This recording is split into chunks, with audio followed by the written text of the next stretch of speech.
Lorsque je suis enfin passé au Pixel 7 Pro, j'étais super content parce que j'étais tombé sur un smartphone qui savait enfin tout faire. Mais forcément, il y a un revers à cette médaille. À force de lui faire confiance pour tout, j'ai commencé à passer beaucoup trop de temps dessus. Et vu que je lui faisais confiance aussi pour mes comptes bancaires et tout le reste, j'avais toujours des justifications d'utiliser et de sortir mon smartphone. Alors vous êtes peut-être passé à côté, mais en 2024 c'était la mode des détox digitales. J'ai regardé pas mal de ces vidéos pour voir un petit peu c'était quoi l'expérience des gens et j'ai toujours trouvé ces vidéos vachement lisses, suréditées et pas très honnêtes, surtout par rapport à l'expérience que j'ai faite. Alors si c'est la première fois que vous cliquez sur une de mes vidéos, vous ne me connaissez pas, je m'appelle Arnaud, je suis un papa qui bricole beaucoup trop sur son téléphone. Sur cette chaîne, je chipote à tout pour le plaisir de découvrir de nouvelles choses et je vous partage ça en vidéo, que je fais souvent sur mon téléphone. Maintenant que ça fait 1 an que je procrastine sur le projet, j'ai enfin compris pourquoi j'avais enfermé mon téléphone dans cette boîte.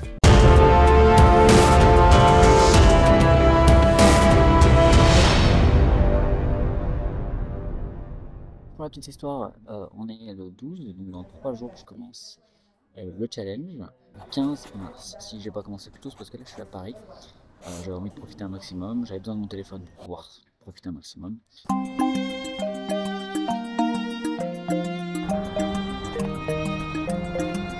J-2, je commence à stresser de devoir me débarrasser de mon smartphone. J'allais partir en promenade avec le chien en disant vas-y je tente sans le téléphone, sauf que j'ai pas mal de projets que je veux clôturer avant de m'en débarrasser, ce qui fait que je suis encore plus actif sur mon téléphone que d'habitude. Mais putain, j'arrive pas à décrocher mon téléphone en avance de phase, j'ai préparé tout le terrain, mais je suis pas encore prêt à lâcher la bestiole. Je pensais que ce serait plus facile que ça. Et j'ai pas encore commencé le challenge. J-1, le concept est presque mis en place.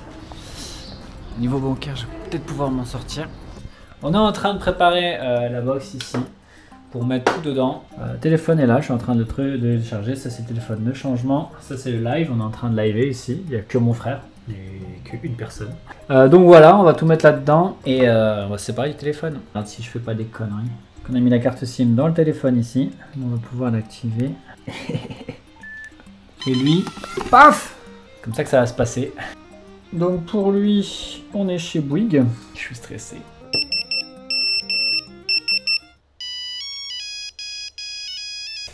Donc tu cliques, clac.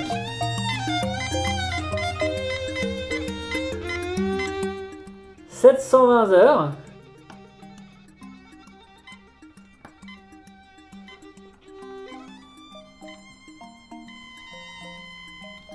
Résultat, je suis déjà un peu en fait, je dois noter la liste de courses que ma femme m'a faites sur un bout de papier avant de partir.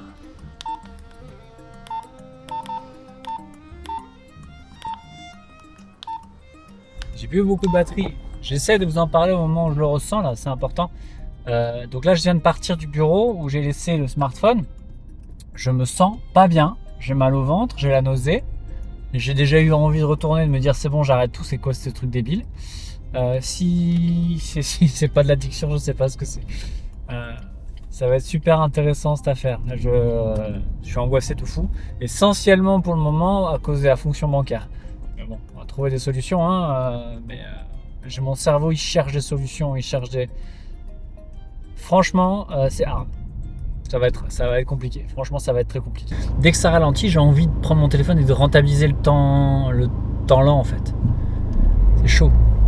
Ça fait, je sais pas, 5 heures que je suis passé sur ça. Je promène mon chien sans smartphone, sans rien, sans écouteurs, sans baladeur. Je m'ennuie un peu, mais c'est normal. Et on va continuer à voir un peu ce qui se passe à partir de là. Je me pose énormément de questions.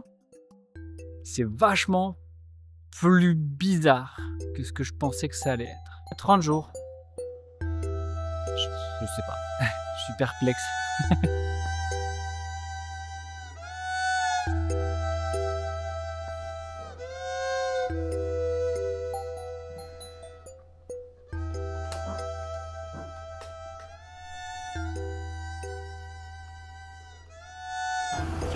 Tu vois, de manière générale, même à un feu rouge, j'utilise mon smartphone pour rentabiliser les quelques secondes. Là, je peux pas.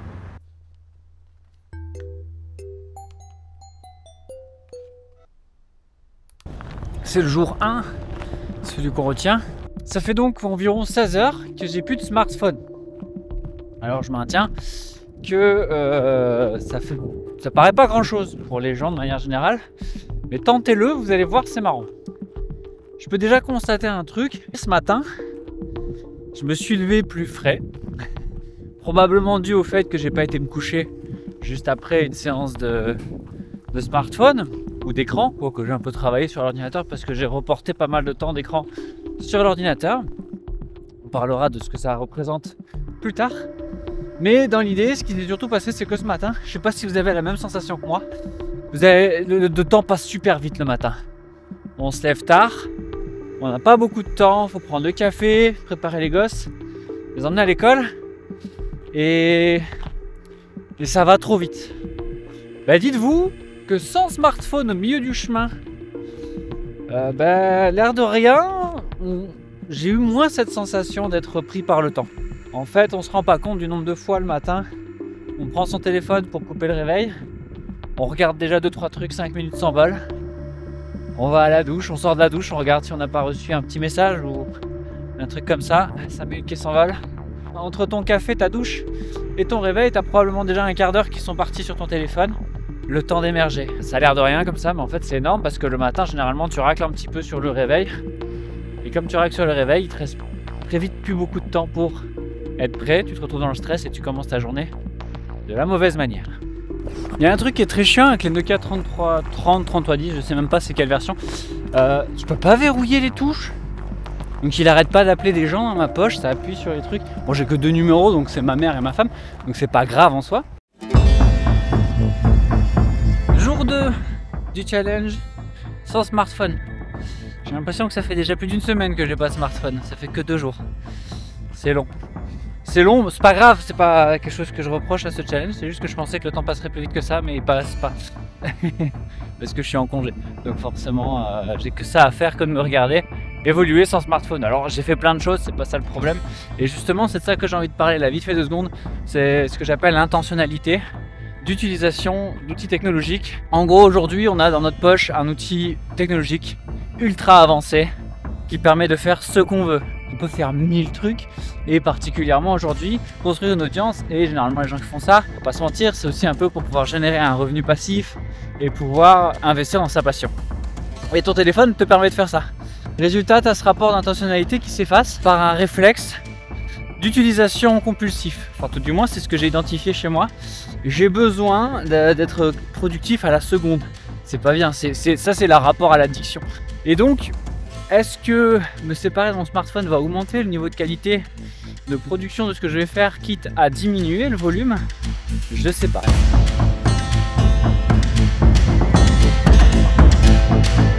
Il va être important que je reprenne les choses en main et que j'arrête de faire de l'impulsion, de la productivité à l'impulsion. Là, ici, je suis en train de planifier, de me dire voilà, j'ai ça à faire, j'ai ça à faire, j'ai ça à faire. Je me le mets dans le crâne. Progressivement, je me rapproche d'une mécanique intentionnelle autour du travail que j'ai à faire, plutôt que de suivre le flow en fait. Et ça, c'est pas forcément une mauvaise chose. Après voilà, c'est qu'à 2 jours, mais je sens le manque là, tu vois, j'ai envie d'éditer, j'ai envie d'avancer sur les trucs sur lesquels j'ai un peu travaillé aujourd'hui, j'ai plein d'idées, je peux pas les mettre en... C'est très frustrant.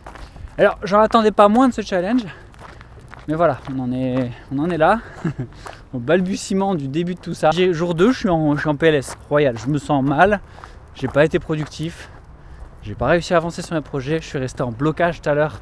Au bureau, je savais pas par où commencer, je savais pas quoi faire alors que j'avais tout le temps devant moi et pas de smartphone. Enfin bref, c'est très moyen, très moyen. Je suis pas fier de moi là-dessus, mais c'est normal. On est qu'au début du challenge. C'est une petite partie.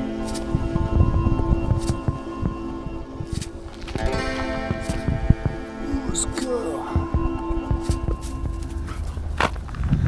Jour 3. Toujours un peu bizarre par rapport à ce que je vous ai dit hier, mais voilà, ce matin il y a le petit qui me demande pourquoi je n'utilise plus mon smartphone. Donc il y a littéralement le petit qui a remarqué que j'avais plus mon smartphone et qui a remarqué que j'avais le Nokia à la place. me demandez pourquoi je faisais ça. On va tâcher de répondre à cette question. Je fais ça parce que je veux voir, après 30 jours, ce que j'aurais mis en place pour contourner le manque. C'est pas une cure détox technologique, tu vois ce que je veux dire? Moi, si je peux trouver autre chose pour faire le même boulot, je le ferai.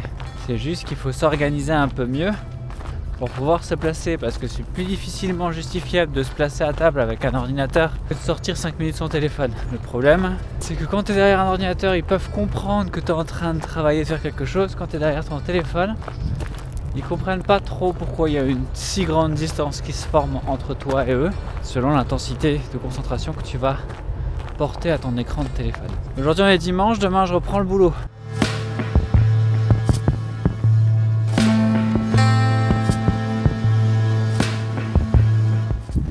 Jour 3, trop rien à dire. Un dimanche comme les autres. Généralement le dimanche j'utilise pas trop mon smartphone d'origine. Voilà, on passe au jour 4.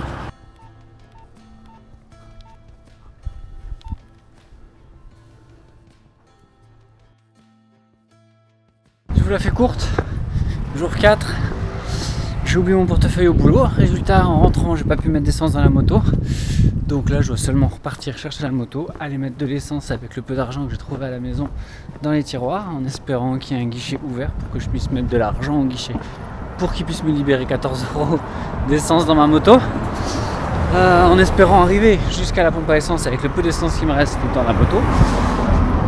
C'est la merde quand t'as plus ton téléphone pour compenser si tu oublies ton portefeuille quelque part. Exceptionnellement, on va mettre de la 95 sans plomb. 14 € à presque 2 € du litre. Là, tu pètes dans le bon sens. Le challenge commence à prendre son sens dans son rapport de difficulté à la vie. On n'est pas encore arrivé au moment où je vais devoir payer ces fameuses factures. Je sais pas quand je vais faire. Et ben c'est compliqué.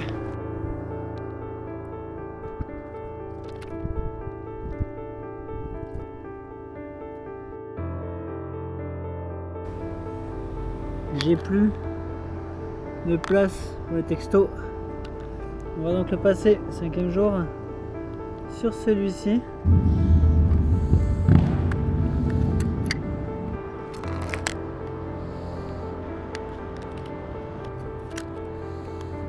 On reste chez Nokia. 5e jour que j'utilisais le 3310.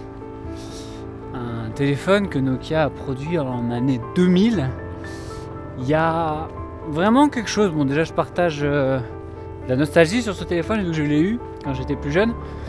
Et il a donc fait partie de ma vie. Contrairement au Nokia 215, que je vais tester quelques jours, mais pas longtemps je vous garantis. Le 3310 était une tuerie. Voilà, les téléphones peuvent tomber, ça c'est cool, c'est un truc qui est chouette.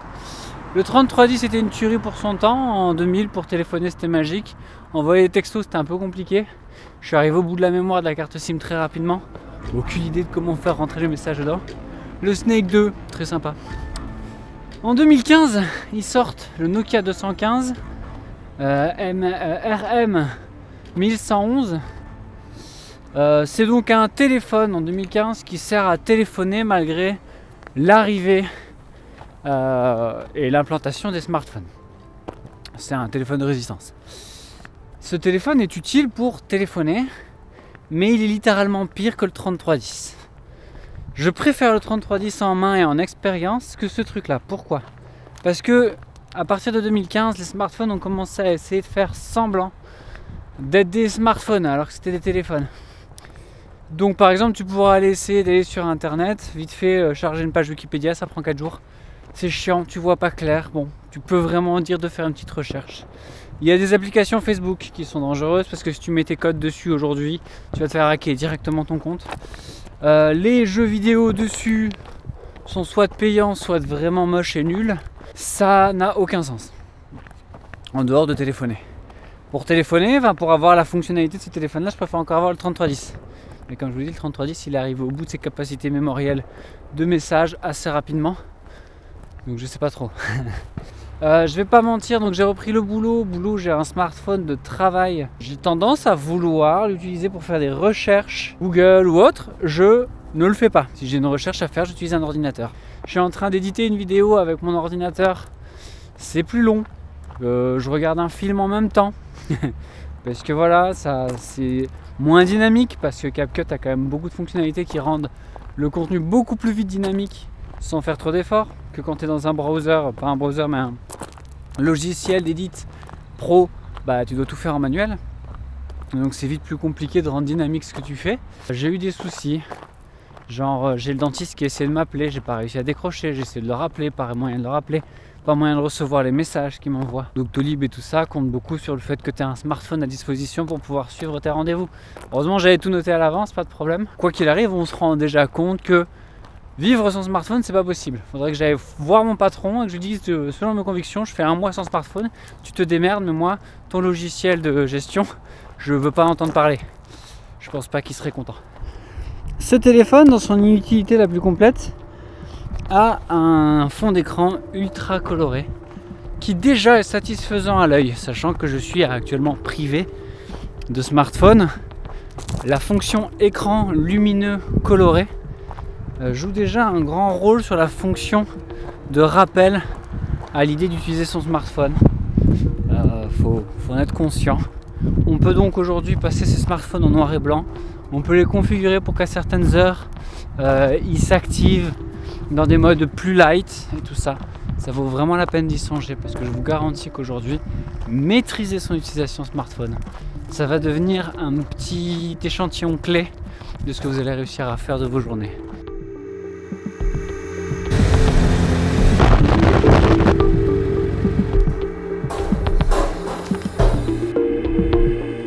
Jour 6, je commence tout doucement à m'habituer à l'idée de ne pas avoir de smartphone.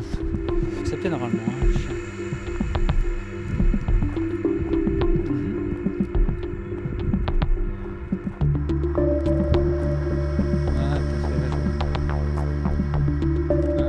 Petit truc qui mérite d'être constaté, je téléphone avec mon téléphone, chose que je ne faisais absolument pas avant.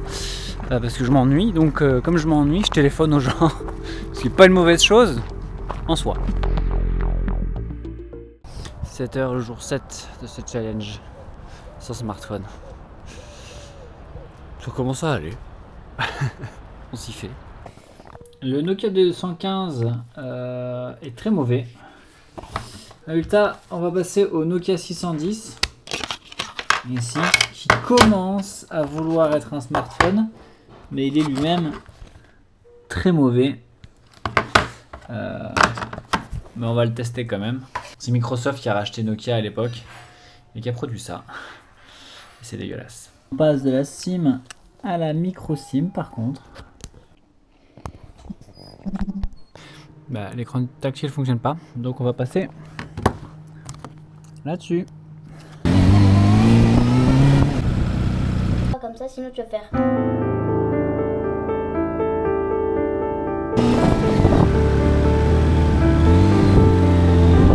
Jour 8, faut que je vous parle de ce téléphone. C'est l'iPhone 3GS. Sorti en 2008, il aura bientôt 20 ans. C'est important que je vous en parle parce que aujourd'hui, on continue de fabriquer des téléphones un peu pourris. C'est les téléphones à touches pour tes parents, soi-disant qu'ils vont pas savoir utiliser un téléphone normal. Aujourd'hui, l'iPhone 3GS, il est plus fonctionnel comme avant. Tu pourrais avoir du data dessus, mais on s'en fout en fait. Tu peux faire des photos, mais tu vas galérer à les envoyer, elles sont pas de très bonne qualité. En fait, il y a dans ce téléphone, pour 40 € sur internet en occasion, tout ce qu'il faut pour quelqu'un qui voudrait s'acheter un téléphone neuf à la Fnac avec une carte SIM dedans. Tu peux demander une carte SIM qui fonctionne dedans, c'est super simple. Il y a juste 2-3 trucs à faire en manuel pour être sûr de débloquer au moins le Edge dessus. Mais concrètement, ce téléphone, c'est vraiment une bombe. Et ça, tu l'as d'occasion, donc c'est-à-dire que tu n'as pas besoin d'en produire en plus. Donc au niveau écologique, franchement, je trouve que c'est un très bon téléphone d'appoint. Il y a le petit détail de la batterie qui gonfle, donc il faudra changer la batterie, mais ça coûte 15 balles. Jour 9, toujours avec le 3GS. Aujourd'hui, je dois me rendre à un endroit que je ne connais pas, en voiture suffisamment loin, Le tout sans logiciel de navigation. J'ai plus de GPS ancienne génération, tu sais, les trucs que tu mettais sur ton pare-brise à disposition. Donc j'ai regardé sur internet l'adresse, bon, je vois plus ou moins où c'est. Mais le fait de pouvoir se déplacer systématiquement, d'aller d'un point A à un point B, juste en posant son téléphone sur son pare-brise et en lui demandant où ça se trouve, c'est quand même vachement pratique.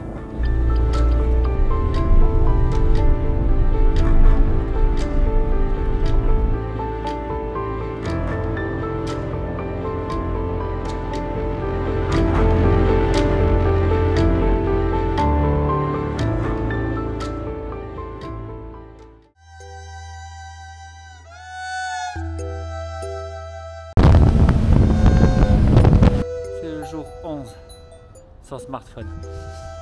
Je commence à s'y faire à l'idée de pas pouvoir faire une recherche Google à chaque fois qu'on a une question à se poser et qu'on cherche une réponse ou qu'on a envie d'une information.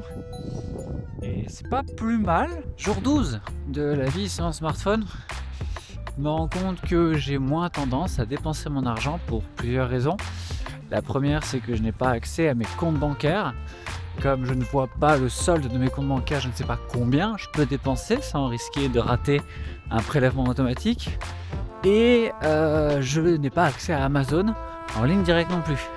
Résultat, si j'ai quelque chose à acheter, j'ai le temps d'y réfléchir. Je ne suis plus sur l'impulsion d'achat. Il faut que j'y repense au moment où je me retrouve face à un ordinateur et sur mon compte Amazon. On va dire tiens, je vais le mettre dans mon panier, tiens, je vais l'acheter. Et pour l'acheter, il faut que je fasse une validation avec ma carte de banque qui est beaucoup moins facile que celle que tu peux faire avec ton smartphone qui réagit juste à ton code PIN ou à ton visage.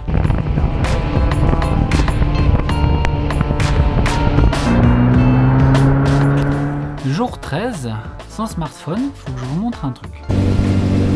Voilà, pour la petite histoire, ça fait une semaine que je passe juste là. Il y a un truc très joli qui se passe ici, que j'ai envie de photographier, mais comme j'ai pas de smartphone, et que l'action cam ici pour pas le faire, il faut que je récupère l'appareil photo et que je vienne me poser ici pour faire ma photo. Donc ça c'était du repérage. Maintenant il faut que j'arrive à sortir de là sans niquer la moto. Et on se retrouve demain, jour 14, pour faire cette photo. Jour 14, on va aller faire la photo.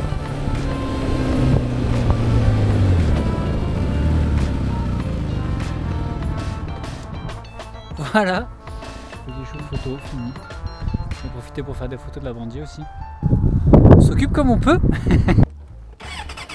Il y a un truc que les smartphones enlèvent pas mal. Le smartphone a la spontanéité. L'appareil photo, il a l'intentionnalité. Je n'utilise plus suffisamment mon appareil photo du tout. Donc là, il y a des petits poulains. Il y a des jolis chevaux. On va voir si je peux me rapprocher un tout petit peu pour faire 2-3 photos. Ils m'ont déjà repéré.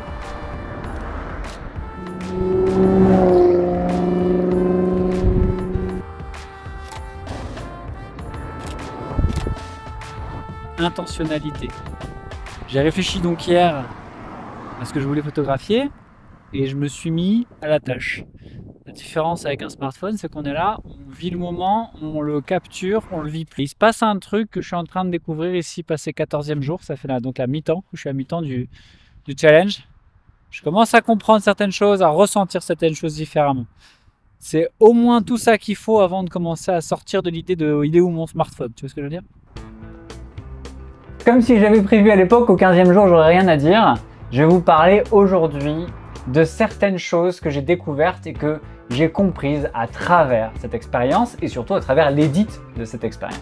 La première chose dont je dois vous parler, qui est fondamentalement médicale, ce que je fais dans cette vidéo, à savoir mettre mon téléphone et m'en priver définitivement pendant 30 jours, c'est la meilleure manière de pas réussir une belle détox digitale ou de toute autre chose, que ce soit le sucre ou n'importe quoi dont vous voulez pouvoir apprendre à vous passer. Ce n'est absolument pas en vous abstinant du jour au lendemain que vous obtiendrez un résultat. La preuve en est que si je regarde mes statistiques aujourd'hui, je suis peut-être à 5 heures d'utilisation par jour de mon smartphone en moyenne. À l'époque, j'étais à 8. Donc il y a une différence, certes, mais cette différence ne s'est pas sentie du tout le jour où j'ai récupéré le téléphone, parce que pendant 2 mois, je peux vous garantir que j'ai abusé. La deuxième chose que je vous invite à retenir, c'est qu'il s'agit de mon expérience. Je ne suis pas quelqu'un de très organisé, mais je pense sincèrement qu'une personne qui a moins tendance à vivre et laisser vivre que moi aura plus de résultats positifs en essayant de reprendre le contrôle et en laissant son téléphone sur le côté. Clairement, pour les gens qui ont tendance à vivre au jour le jour, un smartphone, ça fait le tampon sur plein de choses. Donc clairement, s'en priver, moi, du jour au lendemain, ça m'a foutu un petit peu dans le flou. La troisième chose, c'est que si tu passes un bon moment sur cette vidéo, je t'invite à poser un petit like. Et si tu veux plus de contenu du genre, bah tu sais ce que tu dois faire. Jour 16, j'ai quand même encore et toujours ces bons vieux réflexes d'aller regarder mes réseaux, mais je fais ça sur mon ordinateur. L'addiction est moins smartphone pour le moment quand je regarde que réseau social. Ça permet d'identifier aussi ça. J'écris un peu plus, par contre j'ai pas encore beaucoup lu et je n'écoute plus de livres audio, ce qui m'embête. Il y a du plus, il y a du moins dans tout ça. Je pense que le smartphone est un très bon outil. Il faut juste donc rester en maîtrise dessus. C'est surtout ça que j'essaie de comprendre à travers ces vidéos. Autre chose que je constate, le temps passe plus vite depuis qu'on a passé les 10 premiers jours. Jour 17, je constate un truc intéressant. Je n'écrivais pas mes livres suffisamment avec le smartphone. Pourquoi? Parce que je tirais toutes les heures de productivité dans mon smartphone. Mais mon smartphone, j'ai essayé, j'arrive pas à écrire. Par contre, depuis que j'ai plus de smartphone et que je me suis un peu concentré sur l'idée, tous les jours j'arrive un peu à écrire. Et donc forcément mes livres avancent. Donc ça, c'est une très bonne chose liée à la fonction sans smartphone.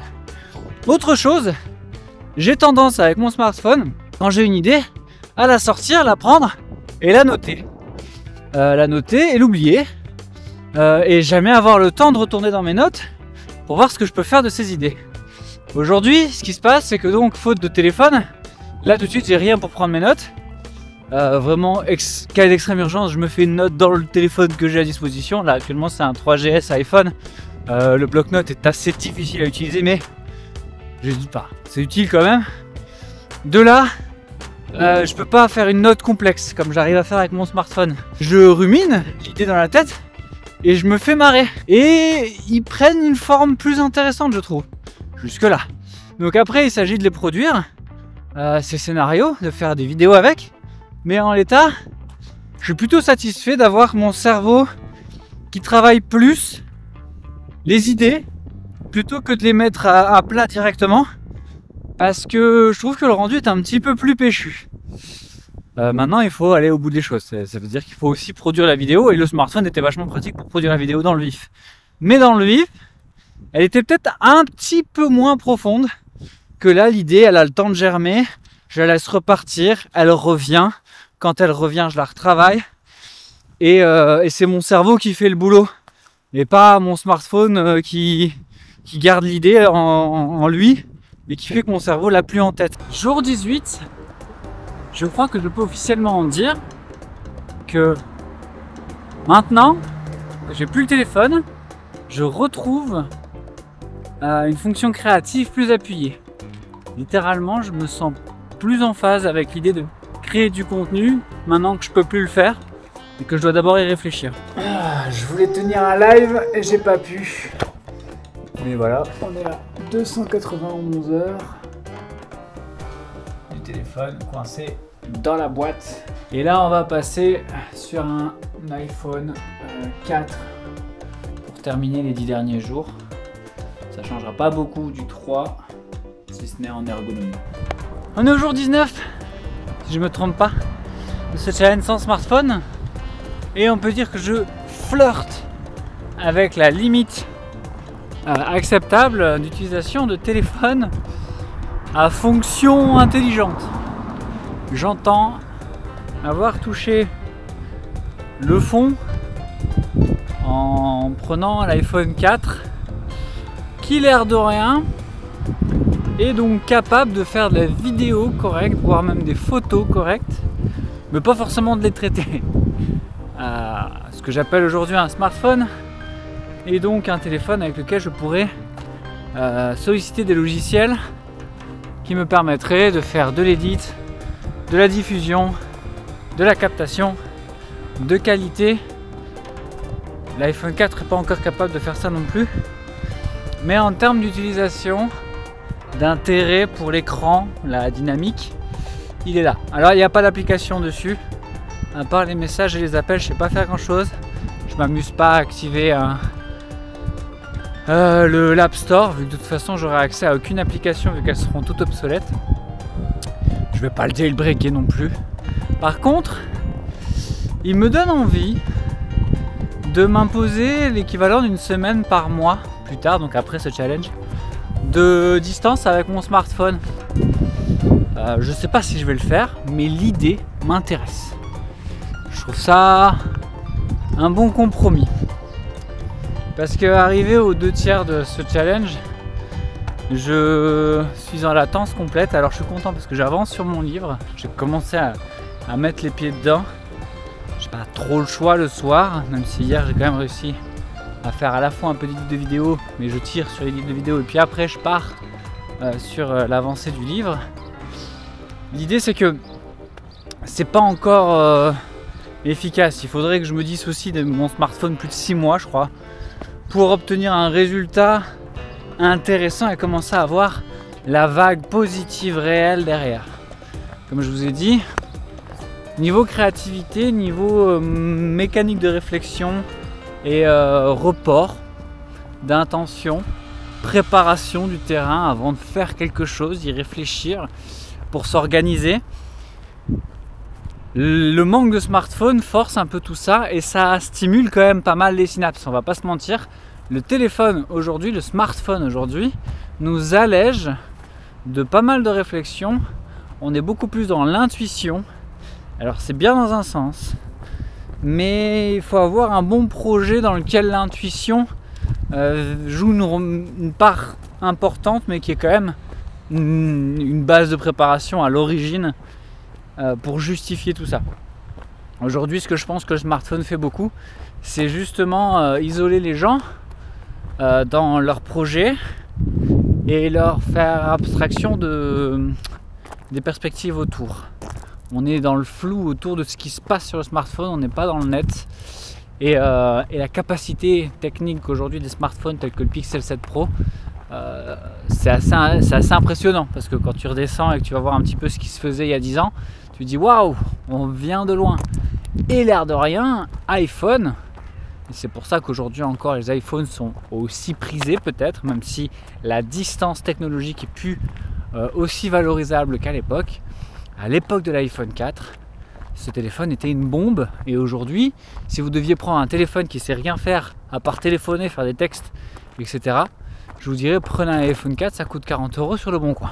Jour 20, il y a une contrainte. Conclusion, première conclusion, on ne pourra pas faire sans utiliser le smartphone pendant un mois. Il faudra l'utiliser une fois pour pouvoir faire mes paiements bancaires parce que je ne peux plus rien valider en dehors des applications liées à mon téléphone, validation et tout ça. Donc je vais devoir transiger. Donc voilà, première conclusion, c'est impossible de gérer pendant 30 jours sans smartphone vu que maintenant tous tes paiements sont bloqués là-dedans.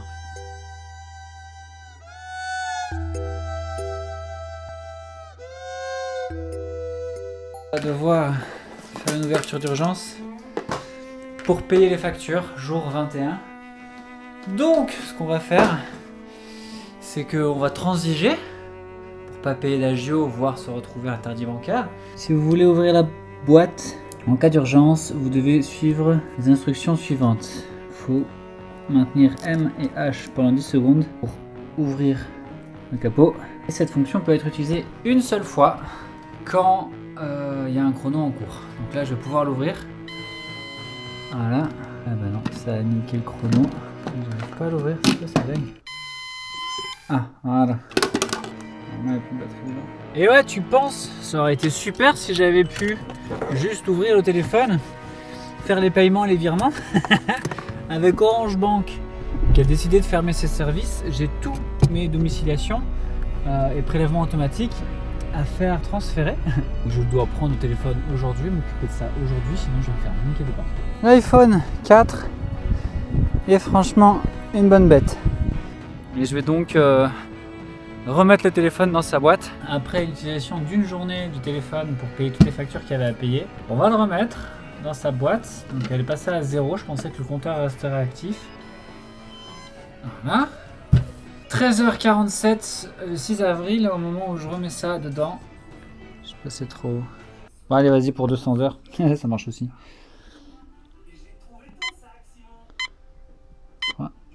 Nickel. Voilà, on est reparti pour 200 heures sans smartphone. Je considère vraiment pas l'iPhone 4 comme un smartphone. Par contre, il est confortable à utiliser. Vu le niveau de contrainte que ça représente pour moi, je vais le garder. Parce que voilà, je fais rien d'autre qu'appeler, téléphoner avec. J'ai aucune application installée dessus. Jour 23, 180 heures à tirer. Quand t'as pas de smartphone, tu peux pas acheter des trucs sur Amazon. Parce que t'as pas l'application Amazon et t'as pas la possibilité d'accéder à tes comptes bancaires. T'as tendance à dépenser moins d'argent. Mais les comptes bancaires qui ne nécessitent pas de smartphone, donc les comptes bancaires qui ne sont pas liés à ton smartphone et tout ça, sont payants tous. Alors même ceux qui vont te demander ton smartphone maintenant peuvent être payants, mais ceux qui sont vraiment pas payants, qui sont gratuits, ces comptes bancaires, tu as besoin d'un téléphone pour faire toutes les validations. Donc dans un sens, ça va te coûter de l'argent de payer des frais bancaires pour avoir un compte bancaire en accès direct, sans smartphone, mais de l'autre côté, tu dépenses beaucoup moins d'argent. Donc le ratio est plus intéressant parce que tu dépenses moins d'argent, mais maintenant ça implique de dépenser d'argent ailleurs. Jour 24 sans smartphone. Les joies de ne pas avoir de smartphone, c'est que là, ma moto me fait défaut ce matin. Je dois prendre un ticket de train. Donc, normalement, je fais ça avec mon smartphone, c'est beaucoup plus simple. Donc là, il faudra que j'aille sur une borne sur place. Et donc ça fait perdre du temps.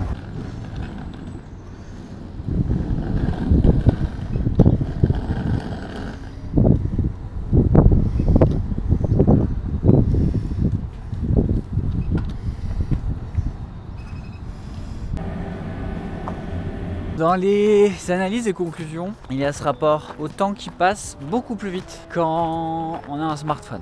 Quand tu te lèves le matin et que par exemple tu as 45 minutes pour te préparer avant de devoir décoller au boulot, que tu as le chien à promener, tout ça, si tu prends ton téléphone 5 minutes, c'est 40 minutes qui te restent.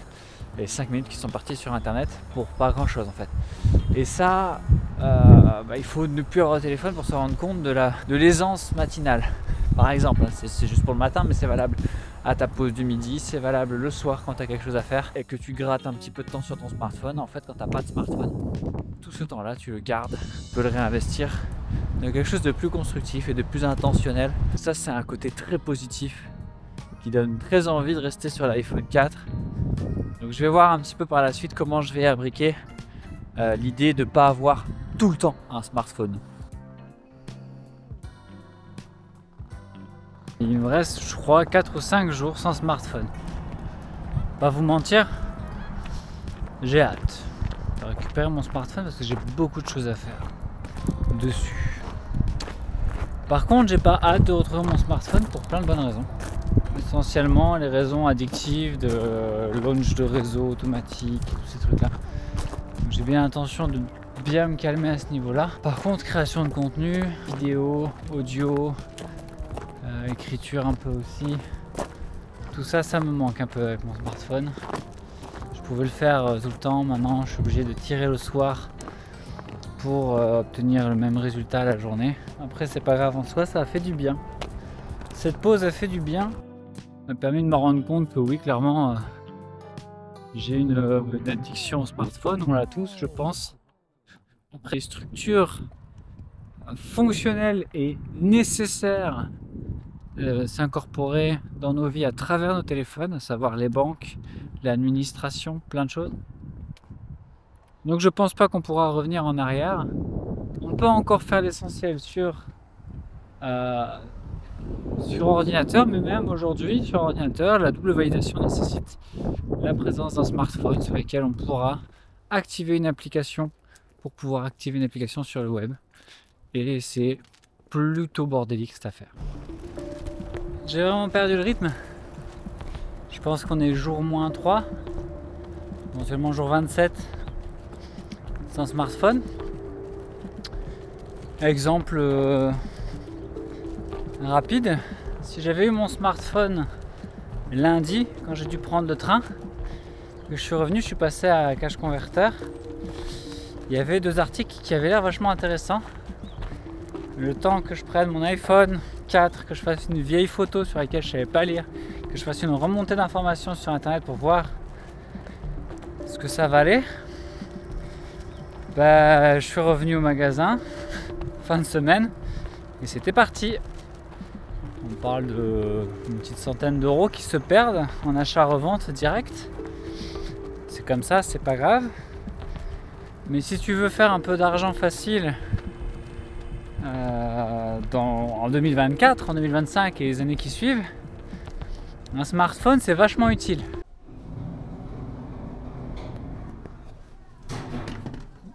C'est vraiment parce qu'il est bloqué là-dedans, sinon je l'aurais déjà repris je crois. En 2024, se passer d'un smartphone, ça relève d'un petit challenge quand même. C'est faisable, mais on est bien connecté quand même.